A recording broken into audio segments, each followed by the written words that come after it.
დისციპლინა ცოტა გვიჭირს. რაც არ უნდა გასაკვირი იყოს.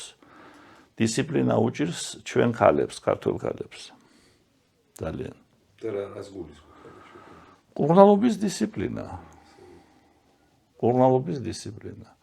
თავის ჯანმრთელობას ჩვენი ქალი ყურადღებას არ აქცევს. ჯეროვანს.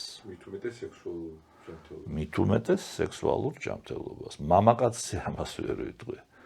და ეს ის შემთხვევაა, როდესაც მე ტაშს უკრავ ჩვენი მამაკაცის, ასე ვთქვათ, მონდომებას და მოტივირებულობას, მაგრამ ჩვენი ქალებისას, რა თქმა უნდა, მხოლოდ გულის ტკივილით აღნიშნავ. და რატო მიზეზი რა არის ფოტომეტრია? ძნელი სათქმელია, იცით, ძალიან ძნელი სათქმელია. მე მიმაჩნია, რომ ეს არის სერიოზული კვლევის.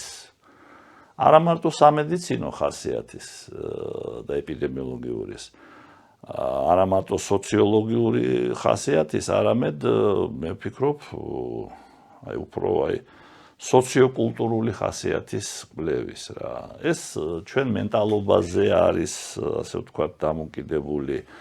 აი ქალს მიაჩნია, რომ სექსი არის რაღაც მამაკაცმა იცის, რომ აუცილებელია მამაკაცისთვის სექსი თვითგამკვიდრების საშუალებაც არის, ხო? კი.